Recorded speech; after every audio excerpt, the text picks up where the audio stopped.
الحمد للہ رب العالمین والصلاة والسلام علی سید الانبیاء والمرسلین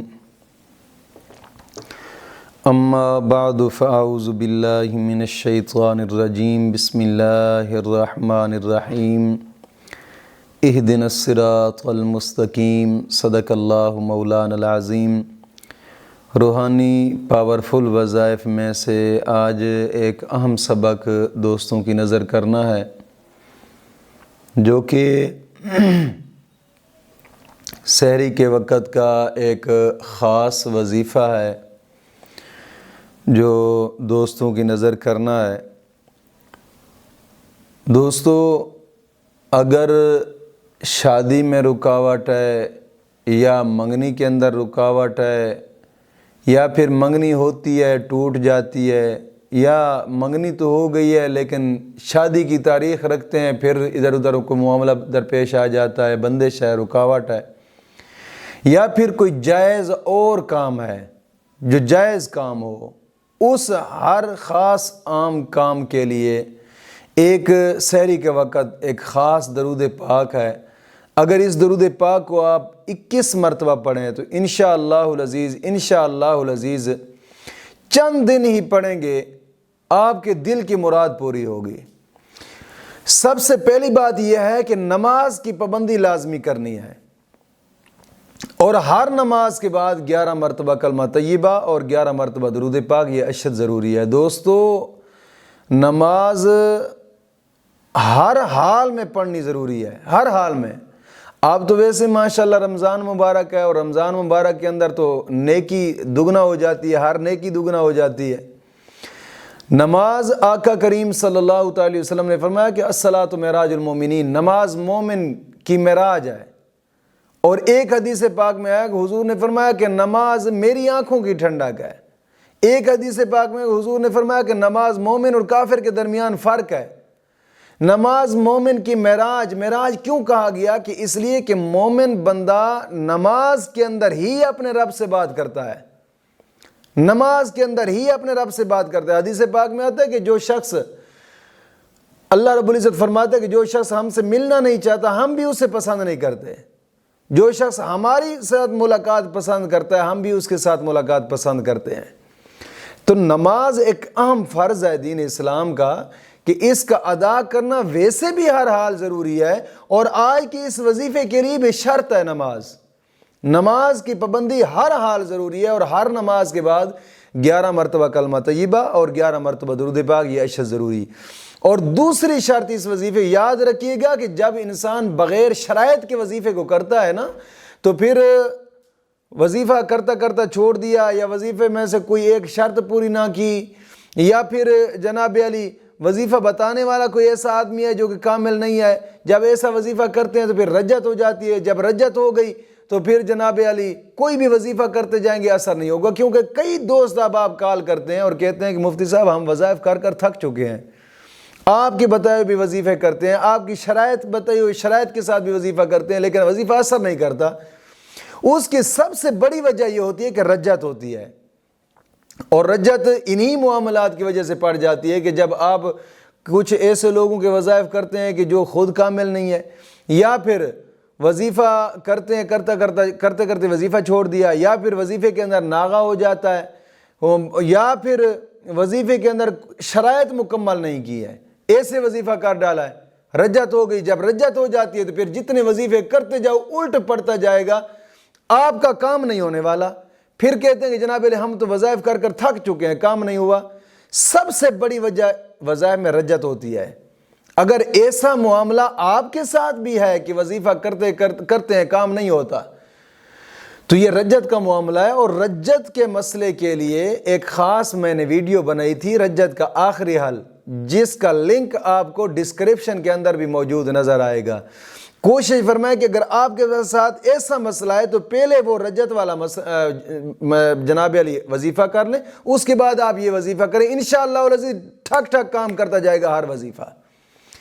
تو دوسری شرط یہ ہے کہ اپنے تمام گناہوں سے توبہ کریں اور آئندہ گناہ نہ کرنے کا پختہ عزم کریں۔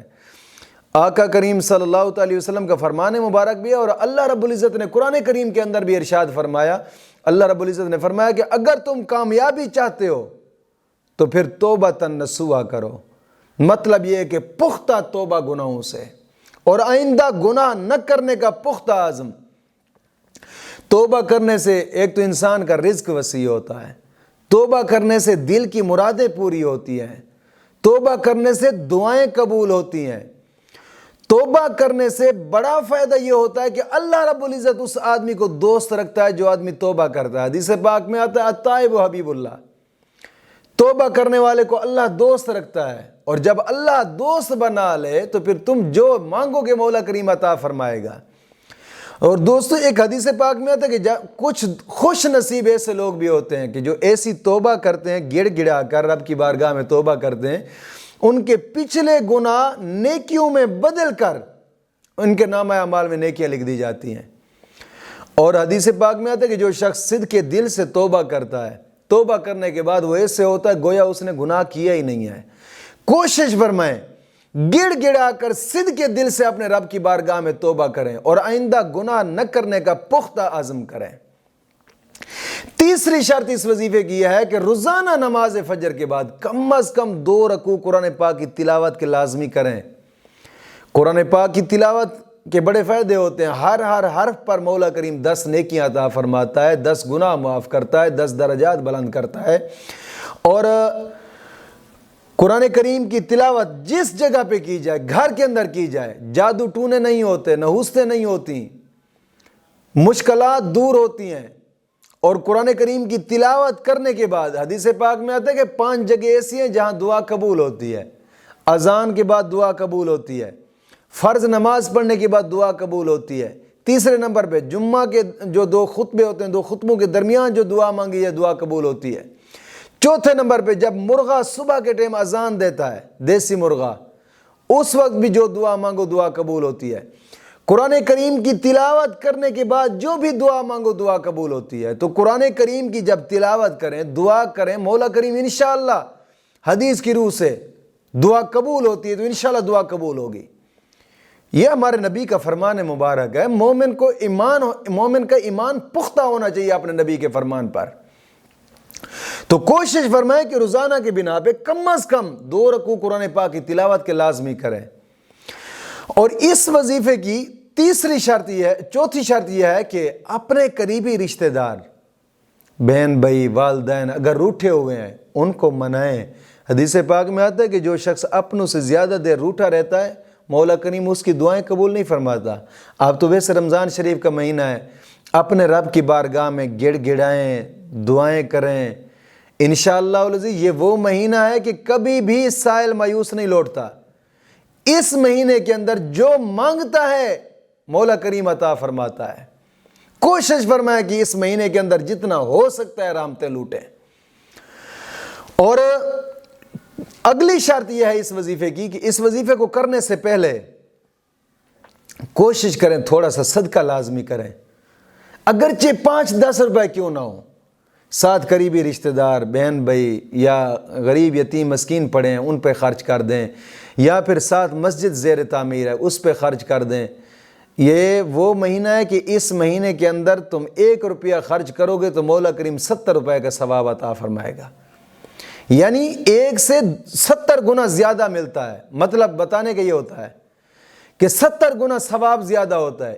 1 نیکی کرو گے تو 70 نیکی اور کا ثواب مفت میں ملتا ہے۔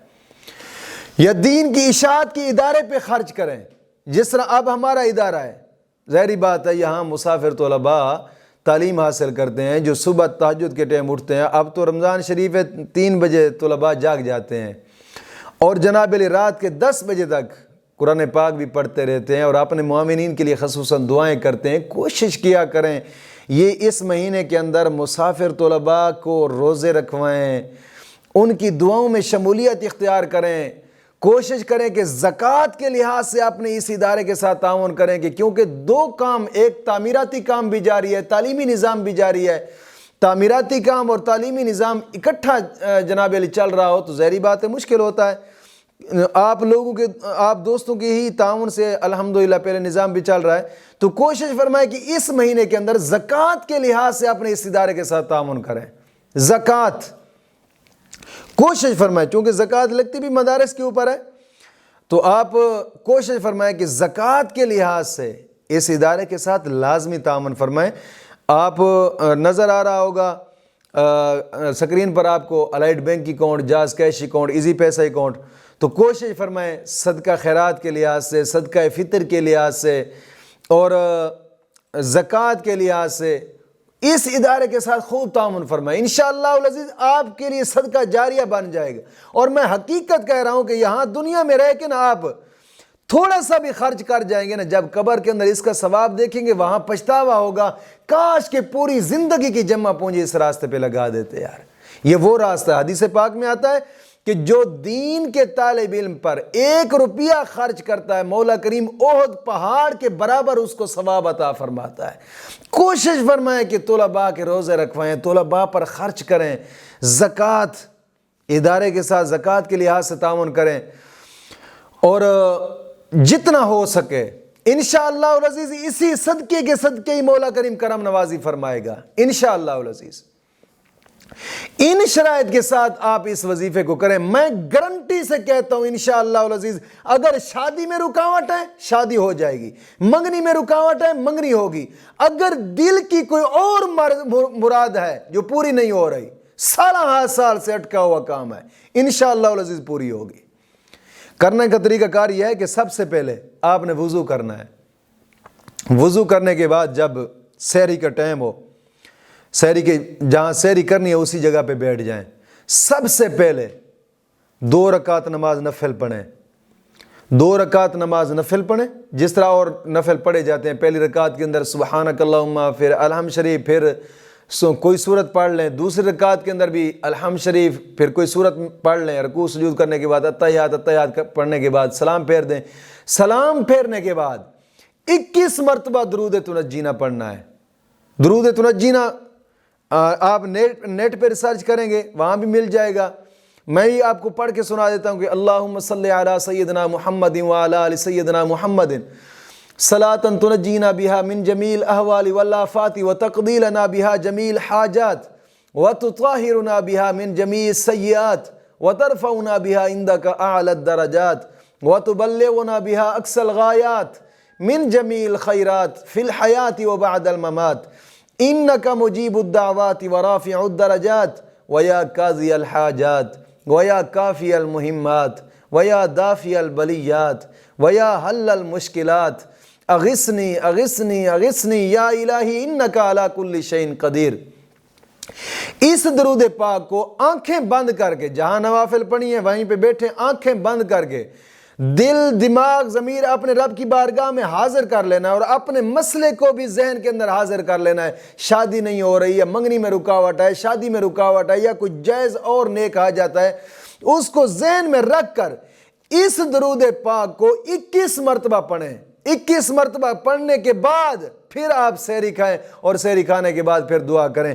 میں گارنٹی سے کہتا ہوں انشاءاللہ العزیز 4 سے 5 دن آپ کریں گے، آپ کے دل کی مراد پوری ہو جائے گی انشاءاللہ العزیز۔ مولا کریم دین متین کی سمجھ عطا فرمائے۔